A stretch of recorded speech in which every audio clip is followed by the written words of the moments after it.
Un saludo a todos mis amigos acá en este canal. Soy el pastor Evelio Miranda y vamos a comenzar el repaso de la lección para este próximo sábado 8 de octubre del 2022. El título de la lección es Muerte en un mundo pecaminoso. Y el versículo de memoria, o el versículo para memorizar, está en Romanos 5:12. Por tanto, como el pecado entró en el mundo por un hombre, y por el pecado la muerte, así la muerte pasó a todos los hombres por cuanto todos pecaron. La reflexión de esta lección, de esta semana, habla acerca de la caída, como se le llama, la caída en el pecado, la caída en el quiebre, en la separación entre Dios y el ser humano. Sobre todo esta situación de entrada de pecado y de muerte que se apoderaron de todo el mundo, de todos los seres humanos, y cómo Dios ya desde el principio ofrece una solución, un mensaje, una semilla de esperanza para la humanidad desde el mismo comienzo. La lección del domingo se titula Declaraciones en tensión. ¿Por qué declaraciones en tensión?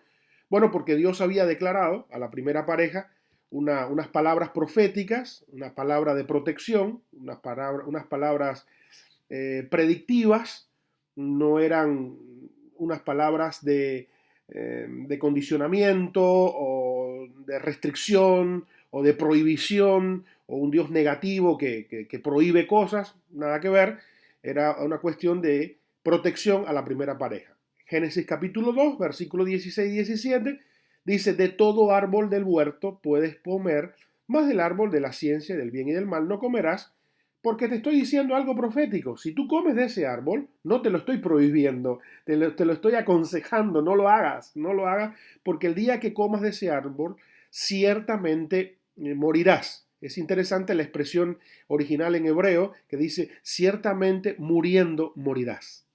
Y es interesante porque automáticamente ellos no murieron, sino que al pasar el tiempo, ellos constantemente iban muriendo. Lo que nos sucede en la actualidad, desde que nacemos ya comenzamos a morir hasta el día de nuestro deceso.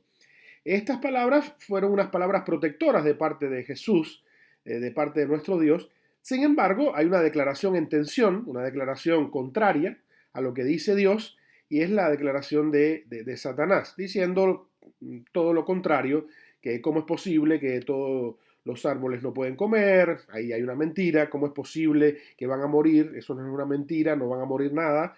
Y bueno, toda la declaración contraria a lo que dice Dios en su palabra. Eva realmente, mirando la perspectiva y la lógica humana, ella enfrenta en primer lugar una evidencia en el mundo natural. Ella nunca encontró algo que evidenciara que comer de un árbol moriría. Nunca había conocido lo que es la muerte, lo que es el pecado, lo que es la separación de Dios. Entonces la lógica le indicaba esto no es posible, esto no tiene lógica. Sin embargo, tenemos que tener mucho cuidado con esto. En segundo lugar, la serpiente también estaba comiendo el fruto prohibido. Es decir, ella agarraba el fruto, lo comía y dice, mira, a mí no me pasa nada. ¿Qué te va a pasar a ti? Yo soy un animal y no me pasa nada, a ti te va a pasar mucho menos. Lógicamente ya la serpiente, ya el enemigo que estaba detrás de esa serpiente ya estaba condenado a la muerte, ya estaba muriendo de a cuotas, ya estaba muriendo de a poco. Su destino final era la muerte. Y entonces, pues ahora trata de inducir a Eva a lo mismo. Tres principios básicos. La razón humana no siempre es la forma más segura de evaluar los asuntos espirituales. No podemos a veces, con nuestra razón, con nuestra lógica, pues enfrentar conceptos espirituales. ¿Por qué razón? Porque no siempre la lógica es verdad y en muchas ocasiones la verdad no siempre es lógica. La palabra de Dios puede parecernos ilógica y sin sentido, pero siempre es correcta y digna de confianza. Aunque aparentemente no tenga sentido el hecho de comer de una fruta tan hermosa, estéticamente, tan nutritiva como se veía, pero Dios lo había advertido, Dios lo había dicho, y Él es el creador, es el que todo lo sabe. Y además es un Dios de amor que solo habla para proteger, solo se comunica con la raza humana para amar, para cuidarlo. Sin embargo, ellos hicieron caso omiso y no estuvieron de acuerdo en obedecer las palabras de Dios. Hay cosas que no son ni malas ni incorrectas en sí, pero Dios la ha elegido como prueba de obediencia. Sí, es una prueba de obediencia porque ellos también tendrían que decidir a quién iban a obedecer, pero más que todo yo diría que es una cuestión de entregarse de una forma confiada a la palabra de Dios. Eh, Nosotros no podemos guiarnos por otra palabra de hombres o del enemigo de Dios, sino que debemos de seguir la regla de amar a Dios, seguir la palabra de Dios, porque es lo mejor para nosotros. Por lo tanto, el título de la lección de este domingo, para el 2 de octubre, declaraciones en tensión, no tendrían razón para estar en tensión. Porque si Dios dijo esto, es suficiente y no hay que hacerle caso a otra palabra. En la parte del lunes, el capítulo del lunes, ahí en el lunes 3 de octubre, el engaño de la serpiente. Y por supuesto que estamos hablando de la serpiente, pero detrás de esta serpiente está el enemigo de Dios, está Satanás. En primer lugar, lo que Satanás hace es generalizar. Y esto es muy grave. A veces nosotros en nuestro hablar generalizamos todo. Todo va a estar mal. No todo está mal. Hay algunas cosas que están mal, pero no todo. Todo el mundo está perdido. No todo el mundo está perdido. Todo el mundo está débil espiritualmente. No es así. La generalización es mala. Incluso a veces lo hacemos con personas de distintos países, ¿no? Tal persona de tal país, bueno, ese país todos son así. No todos son así. La generalización es mala. Y eso es lo que utilizó Satanás, el enemigo de Dios, dice, prohibió y generalizó todo lo que Dios había dicho. Dice, con que Dios te dijo que no puedes comer de ningún árbol. O sea, todos los árboles están prohibidos para ti. Es una mentira. Dios dijo solamente de uno. Tienes el privilegio de comer de todos. Pero ese no, porque te va a traer problemas. Lo segundo que hace el enemigo de Dios es contradecir la declaración de Dios. Dice, él afirma categóricamente, ciertamente no morirás. Cosa que es tremendo, ¿no? Si Dios lo dijo, no hay manera como contradecirlo. Pues el enemigo se arriesga a contradecir y por supuesto la primera pareja también toma el peligro de hacerle caso. Por otra parte, Satanás acusó a Dios, que es lo último que él hace. Él lo acusa de ocultarle deliberadamente toda la verdad. Bueno, Dios sabe que el día que ustedes coman de este árbol van a ser abiertos sus ojos y serán como dioses. Lo que pasa es que a él no le conviene que ustedes sean como él. Nunca le ha interesado tener competencia ahí en el trono. Ni a mí me dejó, me expulsó. Una mentira totalmente del enemigo de Dios. Y su final es, siempre su objetivo final es acusarlo a Dios, irle en contra de Dios. Y estas fueron el gran engaño de la serpiente. Y mmm, tristemente la pareja cayó en esta desgracia, en esta separación, en este pecado, en esta contrariedad contra el Creador. La parte del martes dice no moriréis, una gran mentira desde el principio de parte de Satanás, no moriréis. Eh, Hasta ahora tenemos también esa mentira vigente, personas que creen que no, que el alma está separada del cuerpo y que realmente la inmortalidad del alma es algo muy presente, ¿no? En muchos círculos cristianos, en muchos púlpitos, que hablan que no, que se muere la parte física, pero el alma no. Filosofía griega pura, ¿no? No tiene nada que ver con el concepto de la Biblia, con el concepto de la palabra de Dios. Así que el punto central de la tentación edénica, Satanás le asegura a Eva, ciertamente no morirás.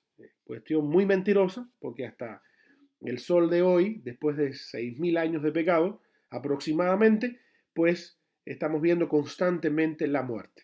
Y tal como lo dice ahí el texto original, el día que él comas, ciertamente muriendo, morirás. Vamos a morir de a poco. Y es así, estamos muriendo desde que nacemos.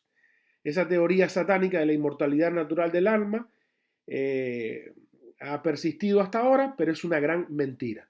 El ser humano muere, es una realidad, deja de existir, deja la vida y realmente es por consecuencia natural de la separación de Dios, de no creerle a Dios, de no aceptar a Dios, de vivir separados y contrarios a Dios. Es una consecuencia natural, no es un castigo divino, no es una manera en que Dios toma represalia contra sus criaturas. No, nada que ver con eso. La parte del miércoles, consecuencia del pecado. Por supuesto, el acto de desobediencia de Eva puso su fin a su lealtad a Dios y comenzó a ser leal a Satanás. Ahí el versículo de memoria lo recarga, ¿no? En Romanos capítulo 5, versículo 12, por cuanto todos pecaron, ¿no? La muerte entró a todo el mundo, fue como un virus que nos inoculó a todos, la consecuencia del pecado. Antes nosotros éramos seres perfectos, creados a imagen y semejanza de Dios, santos, inmaculados, pero ahora hay un virus que se nos presenta, se inocula ese virus en nosotros y se transmite de generación en generación y tenemos la consecuencia natural del pecado. Número uno, la teofobia, ¿no? El tener miedo a Dios. Decir, ay, es que Dios me va a castigar, Dios, cuidado con Dios, que es un Dios severo, ¿no? Ya eso está desde el principio. Escuché la voz tuya ahí en el desierto, no, en el Edén, y tuve miedo, ese miedo a Dios, cuando es todo lo contrario. Estar en la presencia de Dios da paz, da seguridad, da tranquilidad, no produce para nada miedo. Pero bueno, eso es lo que genera el pecado, el tener miedo a Dios. Se esconden de Dios, no quiero verte. Mientras más hundido estoy en el pecado, menos quiero acercarme a Dios, menos quiero ir a la iglesia, menos quiero encontrarme con personas que aman y aprecian a Dios. No, es una separación absoluta, me alejo, me alejo. Él es un Dios que me va a condenar, nada que ver. Eso solamente es consecuencia natural del pecado. Desde el ámbito psicosocial, ellos se empiezan a avergonzar, empiezan a acusarse mutuamente, ¿no? Eso es lo que genera también el pecado. Nos avergonzamos los unos con los otros y empezamos a buscar culpables entre nosotros. ¿No? Es muy difícil tomar cartas en el asunto y decir, yo soy responsable de esto, yo realmente soy culpable de esto y lo voy a enfrentar y lo voy a remediar. No, el pecado lo que hace socialmente es buscamos siempre culpables. Culpables son mis padres, culpable es mi mamá, culpable es mi papá, culpable es mi hermano, culpables son los hermanos de la iglesia, culpables son mis vecinos, culpable es donde me tocó nacer, el país donde vivo. No asumimos, eso genera el pecado, ¿no? Como el pecado entró en el mundo por un hombre y por el pecado la muerte, así pasó a todos los hombres por cuanto todos pecaron. Eso es lo que sucede. Miedo a Dios y también esa separación y esa vergüenza y ese echar culpas al resto y a las personas que nos rodean. De ahí vienen las malas relaciones, de ahí vienen todas las traiciones, los engaños, la hipocresía, el orgullo, la vanidad entre los seres humanos, de consecuencia natural de la separación de Dios. La parte del jueves, del 6 de octubre, la primera promesa evangélica, ahí encontramos una cápsula del Evangelio sumamente especial de parte de Dios. Pondré enemistad, Génesis 3:15. Pondré enemistad entre ti y la mujer, entre tu simiente y la simiente suya. Esta te herirá en la cabeza y tú le herirás en el calcañar. Qué cosa tan hermosa de parte de Dios, ¿no? Esa enemistad, la palabra hebrea, Eva. Voy a colocar algo que ustedes no tienen. Ustedes se entregaron en brazos del enemigo. Ustedes le creyeron, ustedes confiaron en él, ustedes pusieron en duda mis palabras. Por lo tanto, si ustedes siguen por ese camino, van a disfrutar estar con él.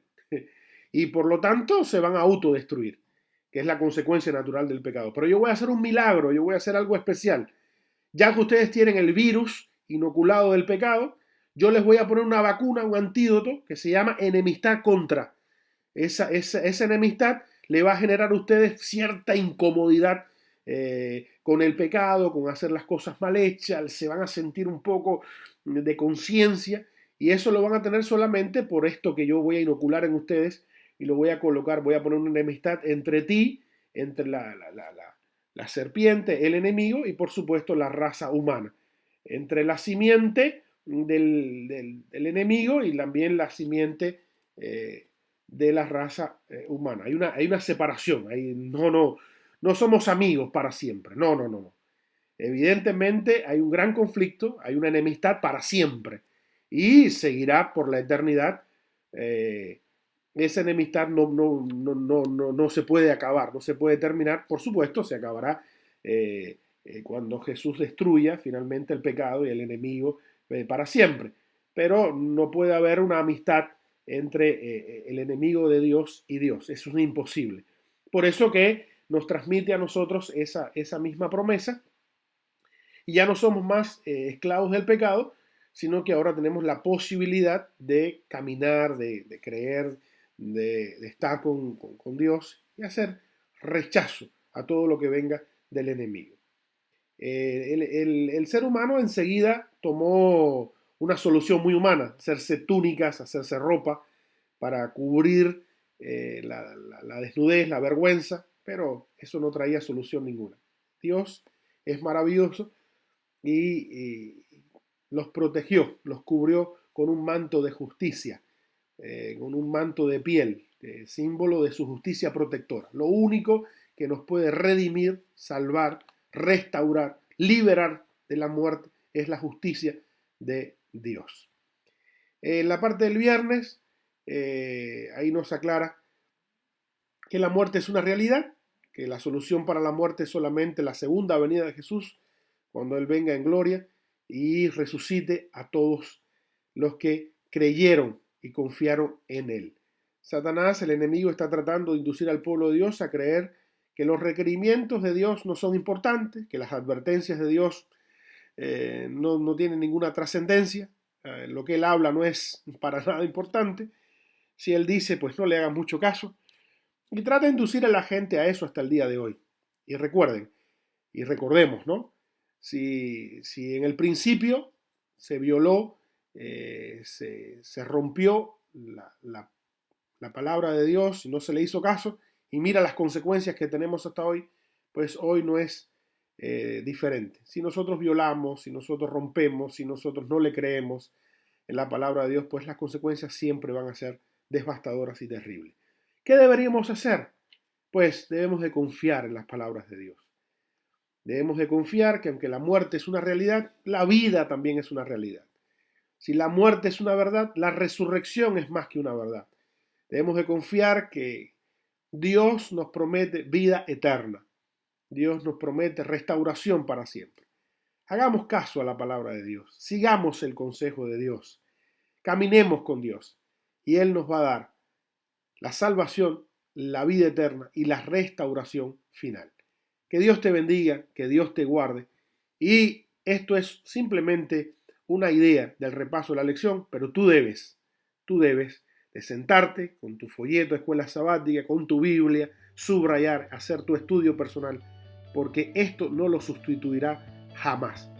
Así que Dios te bendiga, que Dios te guarde. Gracias por compartir este tiempo con nosotros y que pases un día muy feliz.